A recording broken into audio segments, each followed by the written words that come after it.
Want to talk about some of the annoyances, things that you might not expect if you make that leap, and then a couple of things too that I'll give insane amount of praise to as well in regards to the Leica. So I don't think this is gonna be like a hype video for the Leica Q3 43, unfortunately. But if you're someone that is using, like a perfectly good system, but considering spending 6, 7 grand on a like a Q or M for that matter, because this does apply. This is probably a good video for you to consider because this is all about like, I guess my experience, having been a pretty faithful and loyal Fujifilm shooter, making a switch, really the second time I've done this. I had the Leica M11 for a while too. But anyway, I'll start with the bad things and then we'll go into the good things and then some conclusions at the end. So the first thing is really the startup speed.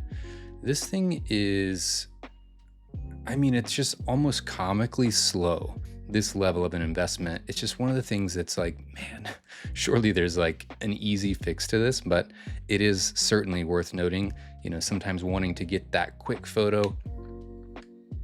Now we're good. Yeah, can't help but share that. Up next, probably one of the first things that I felt, and I don't know, maybe it's just me, but like I use the D-pad as part of just like my shooting workflow, right? So I use single point autofocus most commonly, and I'm using the D-pad just to kind of navigate that little box around the screen to where I want to, shoot. So with this camera, I'll show you. So my thumb rests up here. I got a nice grip on here. What's unfortunate is if I need to reach the D-pad, going down, going down, going down, going down, going down, it's down here. So kind of leaving that comfortable spot up here and then going down here, it does really seem like first world problems. But the reality is I would love to have seen the D-pad at the top, but instead you have the play button at the top, which is the last thing that I really care to be hitting with my thumb first. And the menu is down at the bottom, which is another one that I would shift up. So D-pad at the top will be my preference, then menu, then play at the bottom. And I know that the Q3 is different than the Q2, I believe.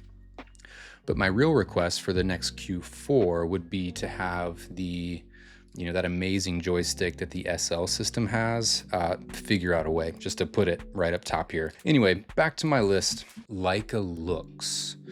So if you're coming from Fujifilm, or really most manufacturers, but in particular Fujifilm, you're spoiled, right? Like you've got the classic chrome, you've got the film simulations, you've got all of that. And the reality is Leica looks, which is what they call kind of their series of custom profiles, like they're garbage. They're garbage. I'll just say it.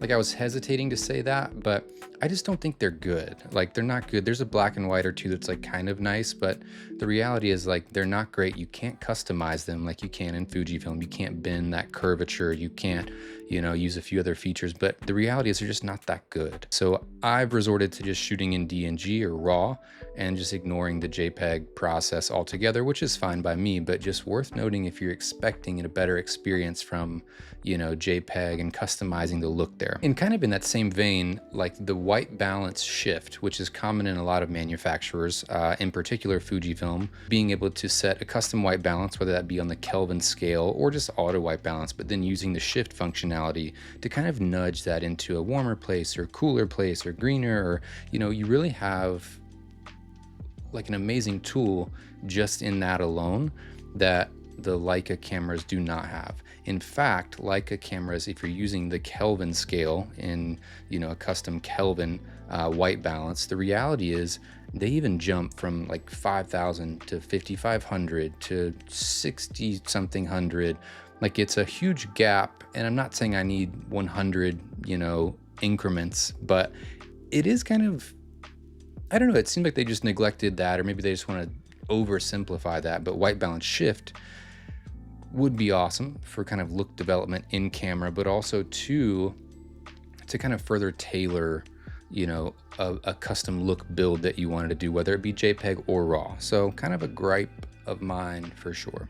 All right, and then another one, if I didn't mention it, I had the Leica M11 in the past, and I really did like that camera. It just didn't make sense. It wasn't as practical as I needed it to be in that moment. Some of these same gripes applied to that camera too, which I wasn't expecting a totally different experience with the Q3 43, but the M11 has internal storage and then the Q3 does not. I don't need that. Like most of the cameras that I shoot with don't have internal storage, but what's frustrating is the fact that an adjacent level camera in their ecosystem, which is meant to be like bare bones, nothing but what's necessary, has it, then the Q3 43, which just came out, I don't know, a year ago, like doesn't have it at all. And yeah, man, that would just be really cool, especially with a single card slot when there's no opportunity for redundancy. I just can't imagine why you wouldn't walk that path of having internal storage.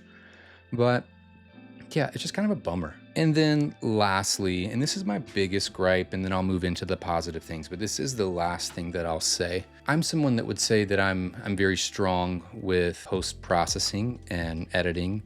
And I've developed a workflow that works across multiple cameras and other brands too. But when I import Leica DNG files, like they are a different league, and I don't mean like better. It's just like a sidestep in a different direction in terms of how the tonality and luminosity of those files are built in and what kind of curvature is being used. The best way to put it is like if you're using like a custom preset, or you bought presets that you really like, you're using Fujifilm or Nikon or Canon or whatever files, and then suddenly you throw in Leica files, I promise you they will operate and feel completely different. What is that difference? I would say the best way to put it is like the bendable malleability of the files is more constricted. There are times when we really kind of want to push and shape and expand and retract, and these files don't really have that. Like they just don't have the same level of it, especially compared to a GFX 102 where I can just knock that sucker up 2.5 stops of exposure and it's like, yeah, dude, I got you, no sweat.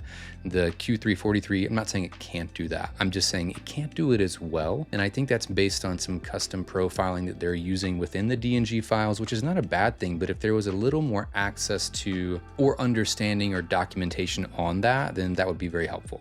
So that kind of concludes my gripes. It's almost more of a wish list of like, dude, man, why? Like we're 90% of the way there. Is there any reason why we couldn't just like maybe groom some of these things up? Maybe somebody from Leica is listening. I would love to see some enhancements over the next few years with the new bodies, the new Q4 or whatever comes, M12. You know, that's just kind of my insight. And as a working professional, like this is a professional tool, it's a huge investment. These things don't seem like they're monumental. Like I'm not looking for a 200 megapixel sensor. I just want simple, usable experiences that enhance the experience. So anyway, I'll leave it at that. Now let's jump to the positives.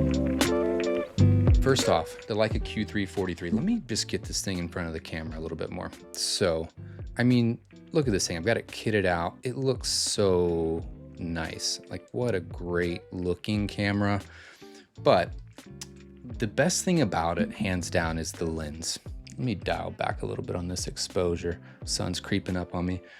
The lens is next to none one of the best, beautiful lenses, piece of glass.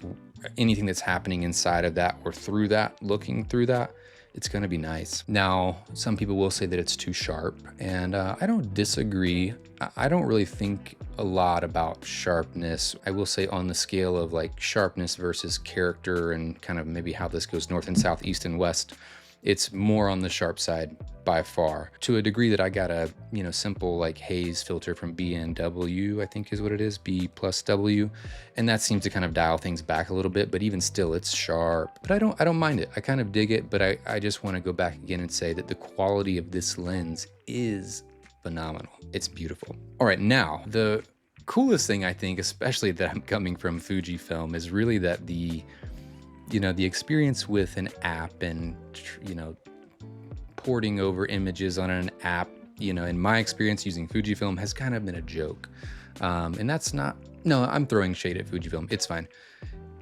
With this, the Leica Photos app is freaking sick, dude. It's fast. It even does this feature where like you open up the app and it's like, hey buddy, I'm gonna wake up your camera for you. That's so sick. it's amazing.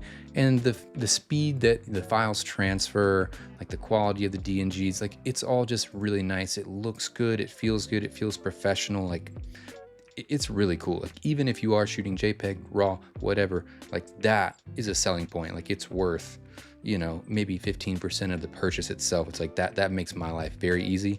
I go to a shoot, I'm sitting in my car, I'm like, let me go look at one of these files. And then I pull it up, I'm like, dude, it's on my phone in moments and it's quick, it looks great. And like, that's just a nice feeling. Now, again, I'm speaking maybe more towards the Fujifilm shooters in the room, but, or really anybody that's been shooting like a crop sensor, APS-C or whatever it is, you know, there is something to behold that's magical and just lovely when you go from a crop sensor and then you're shooting with a full frame sensor. There's a third dimension or charm or depth or contrast that you get from a full frame sensor that you just don't get in micro four thirds or, you know, crop sensor. And again, I'm not throwing shade. It's hard to notice it until you just like side by side, pop, pop, pop. And then you're like looking at like a portrait, like, dude, that's just, there's something next level about it. Now, keep in mind, I've got a medium format Fujifilm and that has its own other level of charm. But with this, it is nice to have that. And there's a peace of mind that you're shooting full frame. It's kind of like the industry standard. So that's really nice to have. So last thing, I'll wave this at you just a little bit longer.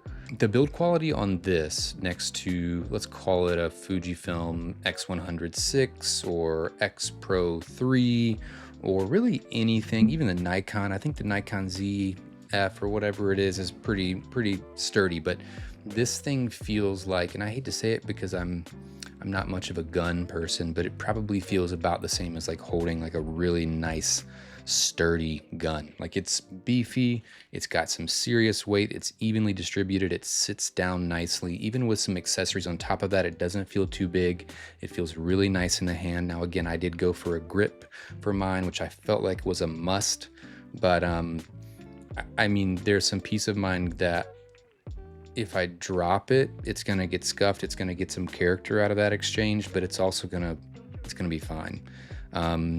The lens obviously needs to be protected pretty well. I keep the lens hood on, I've got a filter on as well, but I mean, this thing is a beefcake.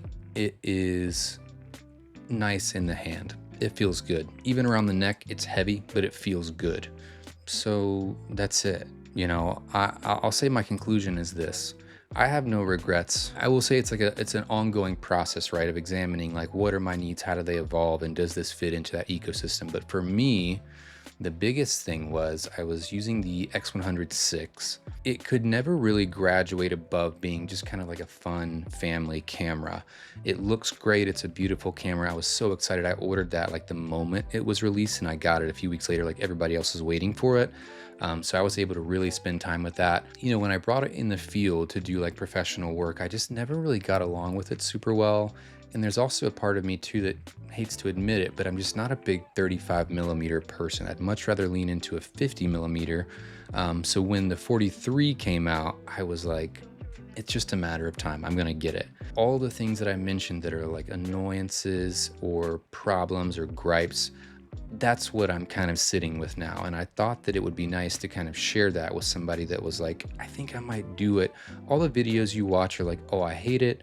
Oh my God, I love it. And there's nobody just saying like, here's kind of like what it feels like to shoot with this, especially if you're coming from Fujifilm or, you know, you're comfortable dropping $2,000 on a camera, but you really are just hesitant to spend this kind of money on a camera with kind of a blind understanding of, you know, some of the hurdles that you're going to have to jump over. So that's kind of where this video comes into play. I hope you dig it. And if you have any questions or thoughts, leave them in the comments below. Don't forget to subscribe.